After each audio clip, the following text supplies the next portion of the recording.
بسم اللہ الرحمن الرحیم. Welcome to my kids story channel. Please subscribe, like and share. Thank you. السلام علیکم میرے پیارے دوستوں. بادشاہ، فقیر اور لالچ. محترم خواتین و حضرات، کسی ملک میں ایک بادشاہ تھا. وہ خوش رہنا چاہتا تھا اور خوشی کی تلاش میں مارا یہاں وہاں گھوما پھرتا تھا، اور اس نے خوشی حاصل کرنے کے لیے کافی ماہرین کی بھی مدد لی اور کافی دانشمند سمجھدار لوگوں سے بھی اس کو خوشی کا فارمولہ حاصل کرنا چاہا، لیکن کہیں سے کچھ نہ ملا. اور ایک دن وہ بادشاہ ایک پہاڑ پر چلا گیا. پہاڑ پر ایک فقیر رہتا تھا. اس فقیر کے دو مشاغل تھے. صبح صادق کے وقت مشرق کی طرف منہ کر کے بیٹھ جاتا اور سورج کو آہستہ آہستہ اٹھتے دیکھتا، اور اس کے بعد جنگل میں نکل جاتا. سارا دن جنگل میں گزار دیتا. جب فقیر کو بھوک لگتی وہ درختوں سے پھل توڑ کر کھاتا، اور جب پیاس لگتی تو ندی جھرنوں سے پانی پی لیتا. فقیر کے پاس رہنے کے لیے ایک جھونپڑی تھی. وہ رات جھونپڑی میں جاتا، اور فقیر کے پاس ایک کمبل تھا اور گرمی کے لیے ہوادار جھونپڑی کھلی تھی، اور بدن کو ڈھانپنے کے لیے 2 سے 4 کپڑے تھے. فقیر کے پاس اور کچھ نہیں تھا، لیکن اس کے باوجود وہ کافی خوش تھا. جب بادشاہ نے اس کو دیکھا تو اس کی خوشی کی وجہ جاننا چاہتا تھا، اور بادشاہ فقیر کے پاس جا پہنچا. فقیر نے بادشاہ کی ساری بات سنی اور زور سے ہنسا اور بولا، بادشاہ سلامت، میں اس کا جواب آپ کے محل میں جا کر دوں گا. اور بادشاہ نے فقیر کو ساتھ گھوڑے پر بٹھا کر محل لے آیا. اور فقیر نے کہا، آپ اب کسی ضرورت مند شخص کو بلائیں. اور ایسے بادشاہ نے حکم دیا وزیر کو، اور وزیر ضرورت مند شخص فوراً لے آیا. جب وہ ضرورت مند شخص آ گیا تو فقیر نے بادشاہ کے کان میں کچھ کہا کہ آپ حکم جاری کریں. پھر بادشاہ اس شخص سے بولنے لگا، اے ضرورت مند شخص، تم جاؤ میری سلطنت میں دوڑو، اور سورج غروب ہونے تک زمین پر جتنا بڑا دائرہ بناؤ گے وہ ساری کی ساری زمین تمہاری ہو جائے گی. لیکن شرط یہ ہے کہ جہاں سے بھاگو گے مغرب ہونے سے پہلے وہاں پھر واپس آنا ہوگا. اور بادشاہ نے اس ضرورت مند شخص کو حکم دے دیا. حکم جاری ہونے کے بعد بادشاہ اور فقیر محل کے سامنے کرسیاں لگا کر بیٹھ گئے، اور ضرورت مند کو لکیر کھینچ کر ایک مقام پر کھڑا کر دیا گیا. اور جیسے بادشاہ نے اسے کہا دوڑنے کو، اور وہ شخص دوڑنے لگا.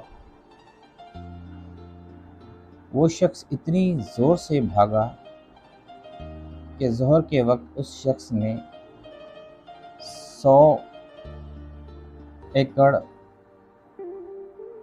زمین حاصل کر لی. اس حساب سے ضرورت مند کو اب فاصلے کے حساب سے مغرب سے پہلے بھی واپس جانا تھا، لیکن وہ شخص لالچ میں چلا گیا۔ وہ سوچنے لگا، تھوڑی اور اگر میں اپنی دوڑ بڑھا دوں تو میں عصر تک 200 ایکڑ یا 400 ایکڑ کر سکتا ہوں، اور میرے پاس اور بھی زیادہ میرے حصے میں زمین آ جائے گی۔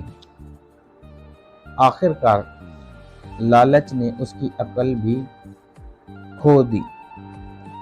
اس کی شام تک پہنچنے واپس حساب کتاب سارا دھرم بھرم ہو گیا۔ وہ مزید لالچ میں عصر کے بعد بھی دوڑتا رہا۔ جب سورج ڈوبنے لگا تو اس شخص کو اب اپنی غلطی کا احساس ہوا۔ اب وہ واپس پلٹا اور واپس کے لیے دوڑ لگا دی، لیکن بہت دیر ہو چکی تھی اور اب وہ آخر مغرب سے قبل واپس نہیں پہنچ سکتا تھا۔ اس کے پاس اس وقت دو ہی راستے تھے، ایک وہ اپنی ہار مان لیتا اور دوڑنا بند کر دیتا اور چپ چاپ گھر واپس چلا جاتا، یا پھر جیتنے کے لیے آخری حد تک چلا گیا۔ وہ دوسرے راستے میں چلا گیا اور وہ بھی فیصلہ اس نے غلط کیا، اور وہ مزید جنون بے حد اور بھاگنے لگا اور اپنی سپیڈ بڑھا دی، اور وہ پوری طرح تھکا تھا۔ وہ وقت پر پہنچنے کی کوشش میں دیوانہ پاگل ہوا جا رہا تھا، اور آخر کار اس کے منہ سے خون آنے لگا، مگر اس کے باوجود وہ بھاگتا رہا۔ آخر کار وہ بادشاہ کے پاس پہنچ ہی گیا، اور جب مقام پر پہنچا اس نے بادشاہ کی طرف دیکھ کر ایک لمبی ہچکی لی اور زمین پر گر پڑا اور تڑپ تڑپ کر وہیں مر گیا۔ وہ زمین تو جیت گیا تھا لیکن زندگی ہار گیا، اور فقیر اپنی جگہ سے اٹھا اور زمین پر گرے شخص کے پاس آیا، ہاتھ سے اس کی کھلی آنکھیں بند کر دی اور بادشاہ کو قریب بلایا اور اس بدنصیب شخص کی لاش دکھا کر بولا، بادشاہ سلامت، لالچ بیوپاری کبھی خوش نہیں رہ سکتے۔ یہ شخص مجھ سے بہتر زندگی گزار رہا تھا، میرے پاس کپڑے 2 سے 4 اور ایک جھوپڑی اور ایک کمبل کے سوا کچھ نہیں۔ میں شہر سے کئی دور ایک پہاڑ پر رہتا ہوں، پھل کھاتا ہوں، ندی وغیرہ کا پانی پیتا ہوں، لیکن اس کے باوجود میں بہت خوش ہوں، کیونکہ میں لالچ نہیں کرتا۔ جبکہ آپ میرے مقابلے میں اس شخص کے اثاثے دیکھیں، یہ شخص مجھ سے 1000 درجے بہتر تھا۔ اس شخص کے پاس مکان تھا، بیوی، بچے، کپڑے، سواری، اناج، زمین، جائیداد بھی تھی، مگر اس کے باوجود زمین پر گر کر مر گیا، کیونکہ یہ اپنے اندر کے لالچی انسان کو قابو نہ رکھ سکا۔ یہ دیوانہ خواہشوں کے پیچھے ہی رہا۔ بادشاہ، آپ نے اس کو ایک موقع بھی دیا، یہ بھاگا، لیکن اس کی لالچ بھی اس کے ساتھ دوڑی۔ یہ اگر سمجھدار ہوتا، یہ اگر درمیان حساب سے چلتا، رک جاتا کہ جو بھی مجھے ملا اس کا شکر ادا کرتا، تو شاید یہ اپنی زندگی بہت خوشی سے گزار سکتا تھا۔ لیکن افسوس، یہ لالچ کے گھوڑے سے نہ اترا اور بھاگتا ہی رہا، یہاں تک کہ لالچ نے اس کی جان تک لے لی۔ فقیر نے لمبی سانس لی اور بولا، بادشاہ سلامت، لالچ اور خوشی دونوں اکٹھی نہیں رہ سکتی۔ آپ خوش رہنا چاہتے ہیں تو آپ کو لالچ کو ختم کرنا ہوگا، پھر خوشی خود بخود آپ کے گھر میں بس جائے گی۔ لیکن اگر آپ لالچ کے گھوڑے پر بیٹھ کر خوشی کی تلاش میں بھاگتے رہے تو آپ کا انجام بھی اس شخص جیسا ہوگا اور آپ بھی عبرت کار بن جائیں گے۔ بادشاہ کی آنکھوں میں آنسو آ گئے۔ اس نے نرم لہجے میں کہا، جناب، بادشاہت لالچ کی دلدل ہوتی ہے۔ آپ بادشاہ ہوتے ہوتے خود کو لالچ سے کیسے بچا سکتے ہیں؟ فقیر زور سے ہنسا اور بولا،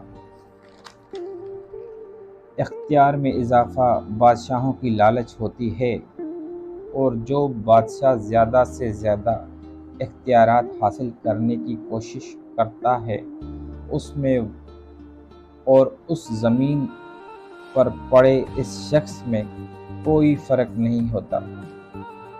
آپ اختیارات سمیٹنے کے بجائے اختیارات بانٹنا شروع کر دیں، آپ کو خوشی مل جائے گی۔